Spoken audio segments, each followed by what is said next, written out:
This is Agradecimientos. We are change.org, and I am outside here at the Marriott in Copenhagen, Denmark. I'm joined by the one and only Charlie Skelton, a very prominent writer from organizations like The Guardian, who's been covering Bilderberg for a large number of years now, who's really shed a light on it like nobody else. Your writing is very, very influential. It's very intriguing. It's written very comedically as well, which I always appreciate, but it's also very true. Now, Charlie, you know, we are here outside at the 2014 Bilderberg meeting. What's different this year? It's more expensive. It's in Copenhagen. Yeah. My goodness, try eating here. What's different is the list of participants seems very high-powered, I would say. You know, it's always high-powered, but then you look at this list and you go, whoa, okay, this seems like a big year. Yeah. You know, you got the head of NATO, you got your big 4-star US general, the Allied Supreme Commander.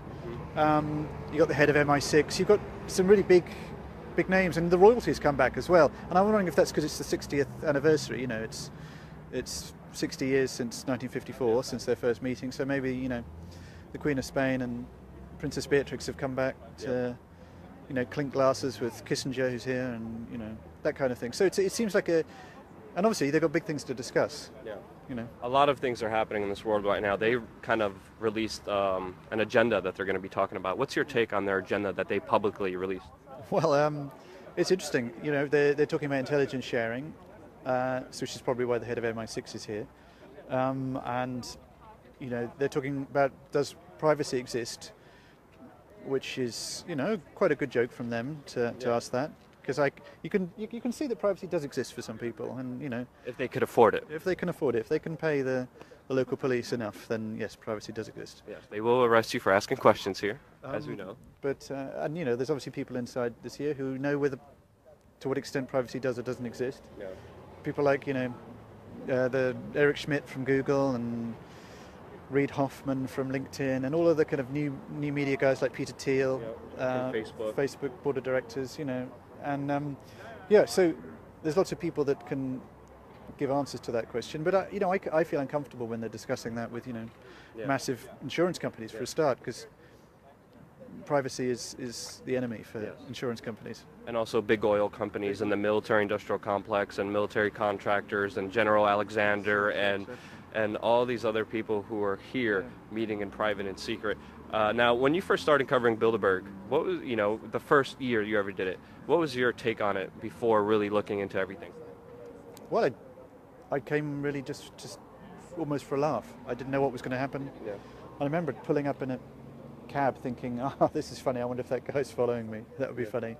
That would be the kind of thing I might expect here. You know, then 8 hours later I was being followed everywhere, harassed, arrested again. I was, you know the drill. Oh yes, I definitely do know the drill.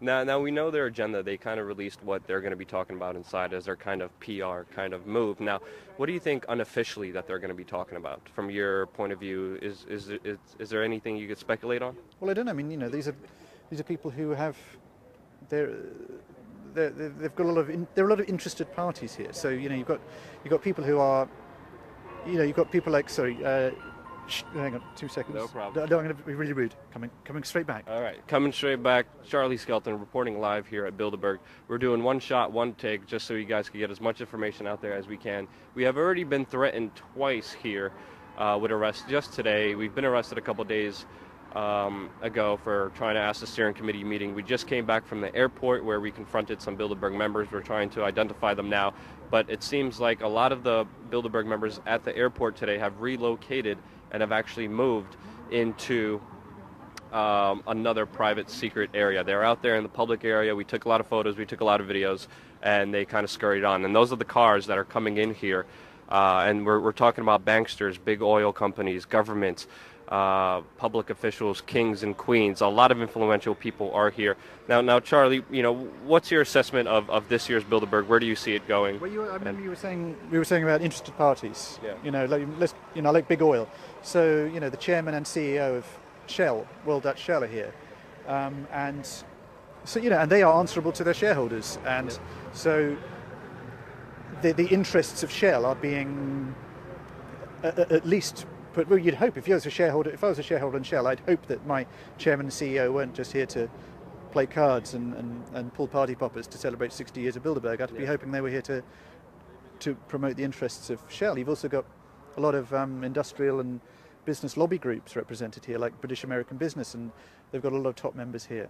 People like Douglas Flint, who's also the head of HSBC, and so you've got the lobbyists, and lobbyists don't kind of just stop lobbying, so this is a giant lobbying opportunity. That's what I perceive it as. But unlike most lobby, when you think of lobbyists, you think, oh, these are people that go to the lobby of Parliament and sort of petition politicians. This is the exact opposite. These guys are so powerful that the lobby is here, and the politicians are kind of invited into the lobby. So it's a complete inversion of what we sort of understand lobbying to be. But that's what it's 3 days of opportunity for these people. To me, if it's anything, it's the proof that corporate and private interests meeting with public interests, it's a clear transparency that the interests of the very few are always going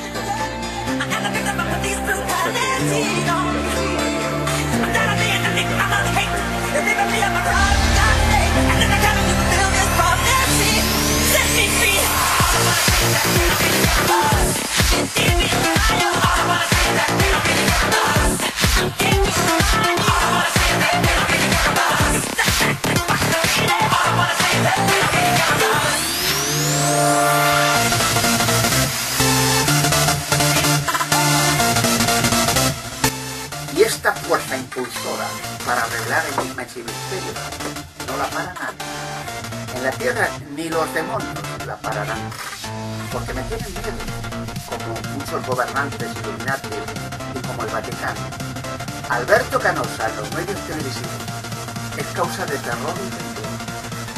Así que ya sabéis lo que le viene a esta gente y lo que hay en el futuro.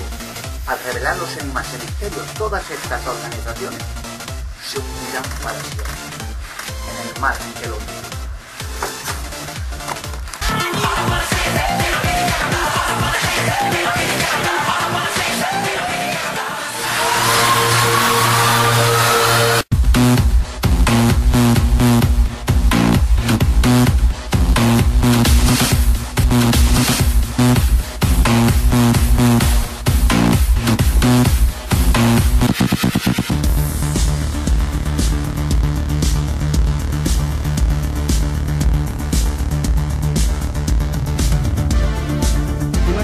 En la antesala de un nuevo orden mundial.